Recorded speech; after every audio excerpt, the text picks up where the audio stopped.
E5 TV news కు స్వాగతం. ముందుగా హెడ్లైన్. సొంత నియోజకవర్గంలో మోదీ పర్యటన. వెంకటేశ్వర స్వామి నన్ను బ్రతికించారు. ఇంకా ఆ పరదాలెందుకు? నారా లోకేష్ సెటైర్.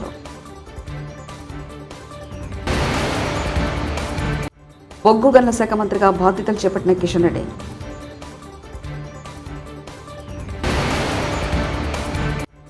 నేటి నుంచి వైసీపీ కీలక సమావేశాలు. ప్రధాని నరేంద్ర మోదీ వారణాసిలో పర్యటించనున్నారు. జూన్ 18వ తేదీన వారణాసిలో జరిగే రైతుల సభలో ఆయన పాల్గొననున్నారు. ఈ క్రమంలో సమ్మాన్ నిధి నుంచి 17వ విడత నిధులను ఆయన విడుదల చేశారు. ఈ నిధుల వల్ల ఆ ప్రాంతంలో దాదాపు 2.5 లక్షల మందికి పైగా రైతులు లబ్ధి పొందారు. అలాగే ఈ పర్యటనలో భాగంగా ప్రధాని మోదీ కాశీ విశ్వనాథ్ దేవాలయంలో ప్రత్యేక పూజలు నిర్వహించనున్నారు. టీడీపీ నేత గుంటూరు ఎంపీ పెమ్మసాని చంద్రశేఖర్ కేంద్ర గ్రామీణాభివృద్ధి కమ్యూనికేషన్ శాఖల సహాయ మంత్రిగా గురువారం బాధ్యతలు స్వీకరించారు. తన కార్యాలయంలో బాధ్యతలు చేపట్టారు. ఈ సందర్భంగా తనకు కేటాయించిన శాఖలను సమర్థవంతంగా నిర్వహిస్తానని అన్నారు. నాకు కేంద్ర సహాయ మంత్రి పదవి ఇచ్చినందుకు ప్రధాని మోదీ చంద్రబాబులకు ధన్యవాదాలని తెలిపారు. తిరుమలలో 2003లో తనపై జరిగిన బాంబు దాడి ఘటన నుంచి వెంకటేశ్వర స్వామి తనను రక్షించారని సీఎం చంద్రబాబు అన్నారు. తాను ఇంకా ప్రజలకు సేవ చేయాలనే ఉద్దేశంతో బతికించి ఉంటారని వ్యాఖ్యానించారు. తాను చిన్నప్పటి నుంచి శ్రీవారి భక్తుడినేనని ప్రతిరోజు ఆయన తలుచుకొని పనులు ప్రారంభిస్తానని తెలిపారు.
ఆంధ్రప్రదేశ్ ముఖ్యమంత్రి చంద్రబాబు గురువారం బాధ్యతలు స్వీకరించారు. సాయంత్రం 4:41 సచివాలయం మొదటి బ్లాక్లోని తన ఛాంబర్లో వేద పండితుల మంత్రోచ్చరణల మధ్య ప్రత్యేక పూజలు చేసి బాధ్యతలు చేపట్టారు. రాష్ట్ర ప్రభుత్వ ప్రధాన కార్యదర్శి నీరబ్ కుమార్ ప్రసాద్, రాష్ట్ర మంత్రులు అచ్చెన్నాయుడు, కొల్లు రవీంద్ర, నిమ్మల రామానాయుడు, వయ్యావుల కేశవ తదితరులు కార్యక్రమంలో పాల్గొన్నారు.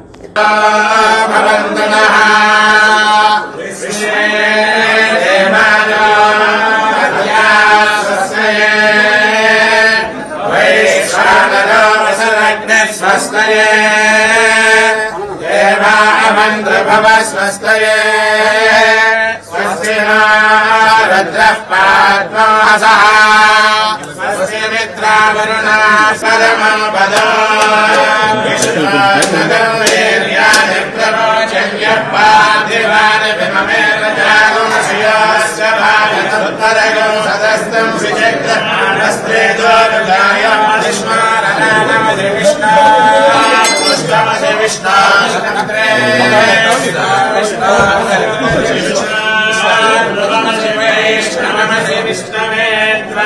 तदस्य प्रियमभिपादस्यान्नदेव मदन्ते पुरक्रमस्य सहि बन्धुरित्ता कृष्णा पदे तदद्विष्णुस्तवदे वीर्याय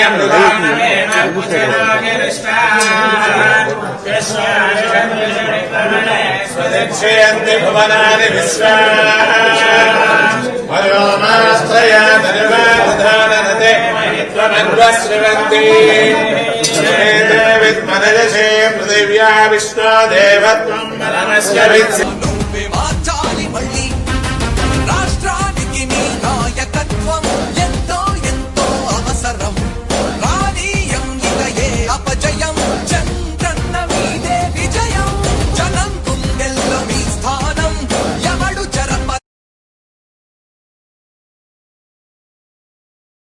మెగా డిఎస్సీపై తొలి సంతకం చేసిన సీఎం చంద్రబాబు ఏసీ సచివాలయానికి సీఎం చంద్రబాబు తన భార్య భువనేశ్వర్తో కలిసి వచ్చారు. సచివాలయానికి చేరుకున్న సీఎం చంద్రబాబు బాధ్యతలు స్వీకరించిన తర్వాత పలు ఫైల్స్పై సంతకం చేశారు. మొదటగా మెగా డిఎస్సీపై సంతకం చేశారు. అలాగే ల్యాండ్ టైటిల్ యాక్ట్ రద్దు, అన్నా క్యాంటీన్లు, పెన్షన్లు 4,000కు పెంపు, స్కిల్ డెవలప్మెంట్పై సంతకాలు చేశారు.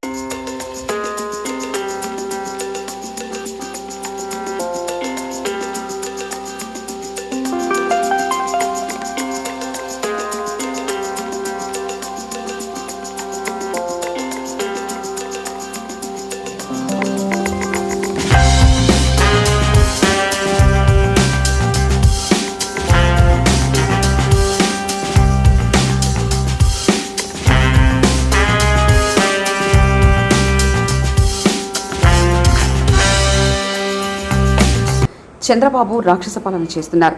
ప్లాన్ ప్రకారమే ప్రమాణ స్వీకారానికి ముందే వైఎస్ఆర్సీపీ నాయకుల ఆస్తులపై దాడులు చేస్తున్నారు. పోలీసులు ప్రేక్షక పాత్రలు పోషిస్తున్నారు. దాడుల వల్ల ఆత్మహత్యలు చేసుకుంటున్నారు. ప్రధానికి, హోంమంత్రికి లిఖితపూర్వకంగా ఫిర్యాదు చేశాం. స్పందన లేకపోతే న్యాయ పోరాటం చేస్తాం. ఈ దాడులకు బీజేపీ కూడా బాధ్యత వహించాలంటే వైవి సుబ్బారెడ్డి, వైఎస్ఆర్సీపీ ఎంపీ. ఎందుకంటే లోగడ 2014 నుంచి 19 వరకు అధికారంలో ఉన్నప్పుడు ఇదే విధంగా పాలన సాగించారు చంద్రబాబు నాయుడు గారు ఆధ్వర్యంలో. అప్పుడు ఎన్డీఏ 3 పార్టీలు ఆ రోజు పాలన కొనసాగించారు. ఇప్పుడు మళ్ళా అధికారంలోకి వచ్చిన వారం రోజులకే, అంటే ప్రమాణ స్వీకారానికి ముందే ఒక ప్లాన్తో రాష్ట్ర వ్యాప్తంగా వైఎస్ఆర్ కాంగ్రెస్ పార్టీ కార్యకర్తలపై, నాయకులపై, వైఎస్ఆర్ కాంగ్రెస్ పార్టీ నాయకుల ఆస్తులపై దాడులు చేయటం దారుణంగా పరిస్థితులు ఉన్నాయి. మరి కొన్ని జిల్లాల్లో అయితే పోలీసుల సమక్షంలోనే కార్యకర్తలు, నాయకులపై దాడులు చేస్తుంటే కూడా పోలీసులు కేవలం సోద్యం చూస్తున్నట్టున్న పరిస్థితులు కూడా కొన్ని ఉన్నాయి. అవి కూడా మీకు క్లిప్పింగ్స్ అన్నీ కూడా మీకు ఇస్తాం. అన్ని జిల్లాల్లో ఎక్కడెక్కడైతే వాళ్ళు గూండాయిజం చలాయిస్తున్నారో ఆ జిల్లాలన్నిట్లో, మరీ ముఖ్యంగా గుంటూరు జిల్లాలో, నరసరావుపేట జిల్లాలో, గుంటూరు జిల్లాలో, పశ్చిమ గోదావరి జిల్లా, ఏలూరులో వాళ్ళ దాడులు తట్టుకోలేక సుమారుగా దాదాపు 2-3 వైఎస్ఆర్ పార్టీ కాంగ్రెస్ కార్యకర్తలు చనిపోవడం జరిగింది.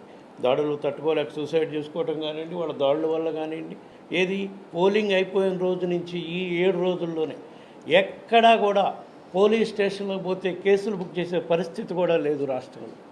అంటే ఒక కుట్రపూరితంగా రాష్ట్ర ప్రభుత్వం ప్రమాణ స్వీకారం చేసే లోపే ఈ చర్య జరిగితే ప్రభుత్వం. తిరుమలలో ముఖ్యమంత్రి చంద్రబాబు పర్యటన సందర్భంగా అధికారులు పరదాలు కట్టడంపై మంత్రి నారా లోకేష్ బుధవారం రాత్రి ఆరా తీశారు. పరదాలు ఎందుకు కట్టారంటూ అడిగి తెలుసుకున్నారు. డిపార్ట్మెంట్ వారికి ఎన్నిసార్లు చెప్పాలంటూ బొజ్జల సుధిరెడ్డి వద్ద మంత్రి లోకేష్ అసంతృప్తి వ్యక్తం చేశారు. అలవాట్లు, పొరపాట్లు ఇంకెప్పుడు మానుకుంటారంటూ ప్రశ్నించారు. సీఎం ఆదేశాల మేరకు తిరుమల కొండపై కట్టిన పరదాలను అప్పటికప్పుడు అధికారులు తొలగించారు.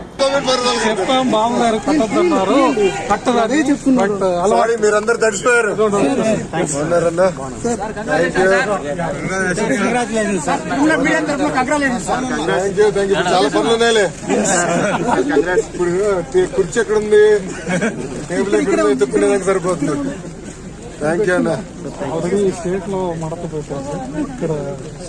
ప్రధాని నరేంద్ర మోదీ హయాంలో కోతలు లేకుండా విద్యుత్ అందిస్తున్నామని కేంద్ర మంత్రి కిషన్ రెడ్డి అన్నారు. బొగ్గు గనుల శాఖ మంత్రిగా కిషన్ రెడ్డి గురువారం ఉదయం బాధ్యతలు చేపట్టారు. ఈ సందర్భంగా మీడియాతో మాట్లాడిన ఆయన ఇతర దేశాల నుంచి బొగ్గు దిగుమతి తగ్గించి దేశీయంగా ఉత్పత్తి పెంచుతామన్నారు. ఖనిజాల అన్వేషణ, తవ్వకాల ద్వారా ఉపాధి కల్పనకు కృషి చేస్తామని తెలిపారు.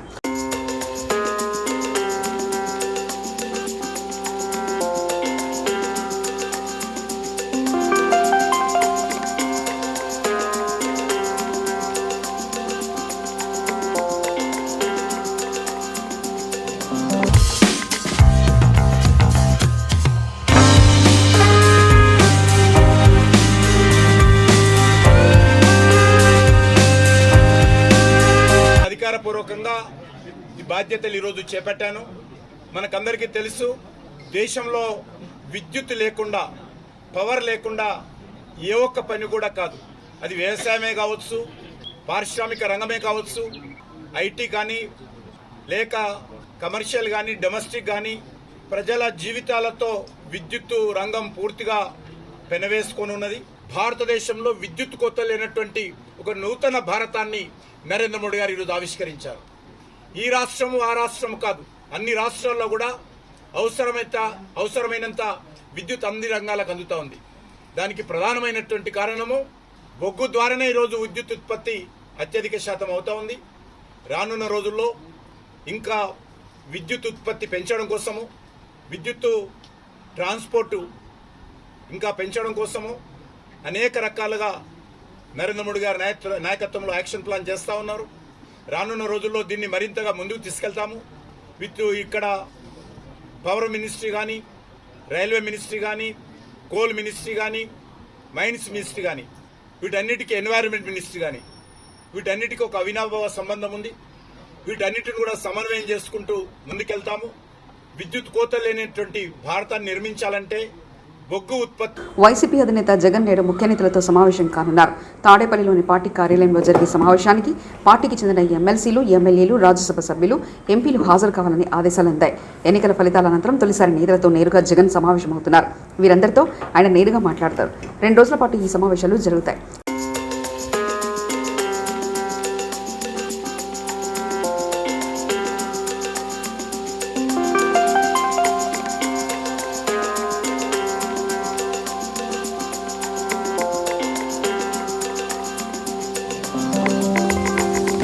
కక్ష సాధింపు చర్యలు తమ విధానం కాదని మచిలీపట్నం పార్లమెంట్ సభ్యులు వల్లభనేని బాలశౌరి అన్నారు. ఇక్కడ దాడులు, దౌర్జన్యాలకు దిగవద్దని జన సైనికులకు సూచించారు. గత ప్రభుత్వంలో జన సైనికులను ఇబ్బందులకు గురి చేసిన వారిపై చట్ట ప్రకారం చర్యలు తీసుకుంటామన్నారు.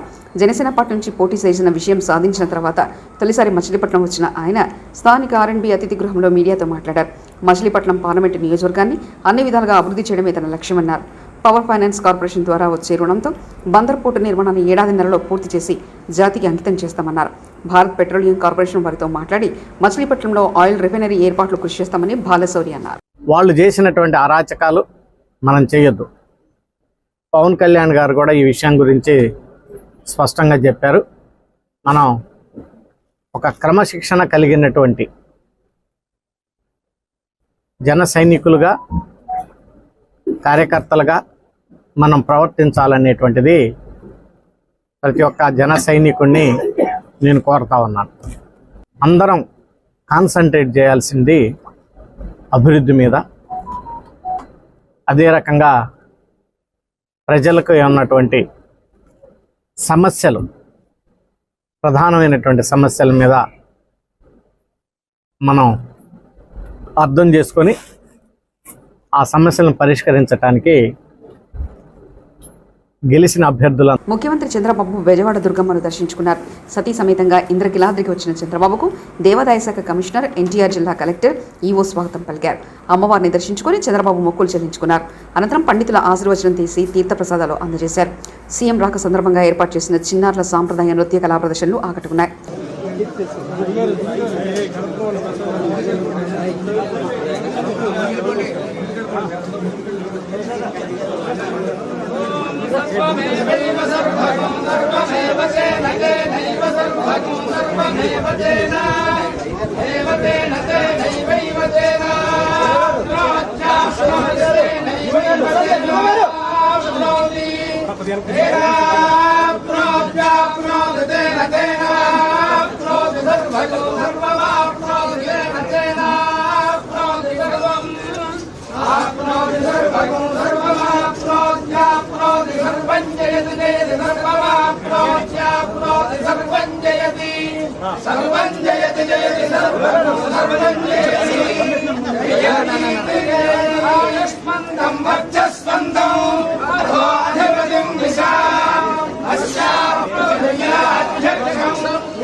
సొంత నియోజకవర్గంలో మోదీ పర్యటన.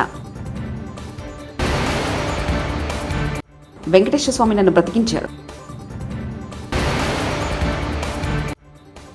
ఇంకా ఆ పరదాలెందుకు? నారా లోకేష్ సటైర్లు. బొగ్గు గనుల శాఖ మంత్రిగా బాధ్యతలు చేపట్టిన కిషన్ రెడ్డి.